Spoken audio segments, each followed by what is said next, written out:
नमस्कार, मैं हूँ doctor Malti Bhojwani, obstetrician and gynaecologist and IVF expert, director Malti hospital and test tube baby centre, Bhopal, practising since last 40 years.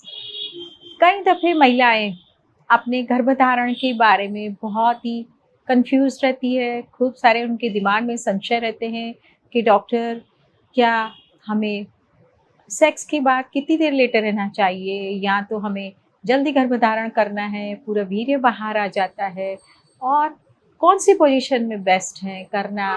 ये सब चीज़ों को लेके बहुत परेशान होती रहती है। तो आज हम इसके बारे में चर्चा करेंगे कि क्या साइंटिफिक तथ्य है गर्भधारण के लिए, क्या क्या चीज़ें ज़रूरी है, वो समझना हर कपल के लिए बहुत ही ज़रूरी है। तो सबसे पहला सवाल आता है कि क्या डॉक्टर हमें संभोग के बाद बहुत देर तक लेटे रहना चाहिए ताकि पूरा शुक्राणु अंदर चला जाए। तो साइंटिफिक स्टडीज से ये पाया गया है कि इंटरकोर्स के बाद महिला को जब भी अंदर सीमेन डिपॉजिट होता है तो स्पर्म्स जो होते हैं वो गतिशील होते हैं, वो मोटाइल होते हैं, और उनको अंदर पहुंचने में सिर्फ 5 से 10 मिनट लगते हैं। इसीलिए ये एडवाइस किया जाता है कि आपको 5 से सिर्फ 15 मिनट लेटने की ज़रूरत है। इससे ज़्यादा लेटने से आपको कोई एक्स्ट्रा फ़ायदा या अतिरिक्त बेनिफिट होने वाला नहीं है। इसलिए अपने दिमाग में ये संशय पालना कि कितनी देर लेटना चाहिए, कम देर लेट रहे हैं इसलिए गर्भधारण नहीं हो रहा है, ये सरासर गलत है।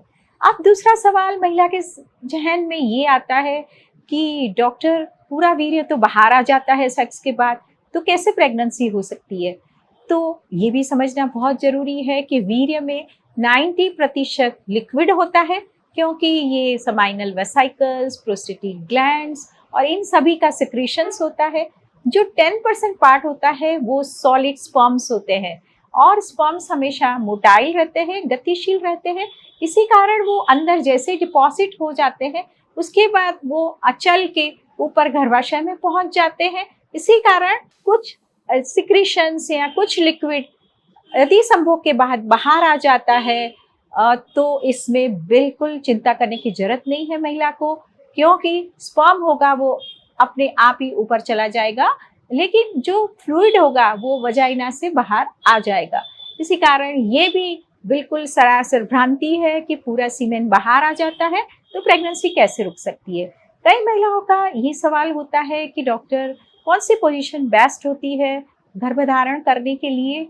तो ये पाया गया है कि जिस पोजीशन में आप कंफर्टेबल हैं और आप हैप्पी महसूस कर रहे हैं और पेनिट्रेशन कंप्लीट है, और यदि आपके पति का सीमेन या वीर्य आपके वजाइना के अंदर प्रॉपर्ली डिपॉजिट हो जाता है, तो आपको किसी भी पोजीशन में सेक्स कर सकते हैं। उसी के लिए कोई भी इस तरीके का कोई भी बंधन नहीं है कि एक ही पोजीशन में संभोग करने से गर्भधारण के चांसेस बढ़ जाते हैं। इसलिए इसके बारे में भी संशय पाना सरासर गलती है। चौथा संशय ये आता है कि डॉक्टर, हमारी कुछ सहेलियाँ कहती है कि संभोग के दौरान आपका ऑर्गेज़म नहीं हो रहा है, स्खलन नहीं हो रहा है, तो कैसे गर्भधारण हो सकता है? साइंटिफिक तथ्य ये है कि यदि सेक्स के दौरान पति का सीमेन आपके वजाइना में अच्छे से डिपॉजिट हो जाता है, स्पर्म अंदर चला जाता है, तो महिला के स्खलन या महिला के ऑर्गेज़म का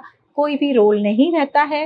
वो नहीं भी होता है तो आपको उसके बारे में ज़रा भी चिंतित नहीं होना है, और ये संशय बिल्कुल नहीं पालना है। यदि सीमेन क्वालिटी अच्छी है और आपका ओव्यूलेशन का समय सही है, आपकी दूसरी सब चीज़ें नॉर्मल हैं, तो इस वाले तथ्य से कोई भी फ़र्क नहीं पड़ता है और गर्भधारण में कोई भी रुकावट नहीं आती है। सबसे पाँचवा सवाल ये होता है महिलाओं का कि डॉक्टर, ड्राइनेस लगता है तो क्या मार्केट में जो लुब्रिकेंट्स मिलते हैं वो यूज़ करना क्या सही है क्या? तो यदि आपको ऐसा लगता है कि आपको बहुत ड्राइनेस है और आपको लुब्रिकेशन की ज़रूरत है, तो आपको ओव्यूलेशन के समय पे सीमेन या स्पर्म फ्रेंडली लुब्रिकेंट्स यूज़ करना बहुत ज़रूरी है। उसके लिए अब आप अपने डॉक्टर से सलाह ले सकते हैं, और मार्केट में स्पर्म फ्रेंडली लुब्रिकेंट्स अवेलेबल हैं, वो आप प्रिस्क्राइब करा सकते हैं और उसका यूज़ कर सकते हैं। लेकिन गर्भधारण के लिए बहुत ज़रूरी है कि आप रिलैक्स रहें, आप तनाव रहित रहें और आप अपने ओव्यूलेशन को अच्छे से डिटेक्ट करें और इन सब चिंताओं से मुक्त रहें, तो आपका गर्भधारण आसानी से हो सकता है। फिर भी आपको इसके बारे में कुछ संशय है, कुछ आपकी क्वेरीज हैं, तो आप मेरे कमेंट बॉक्स में डाल सकते हैं। आपको ये वीडियो का कंटेंट अच्छा लगे तो आप इसे शेयर करें। नमस्कार, धन्यवाद।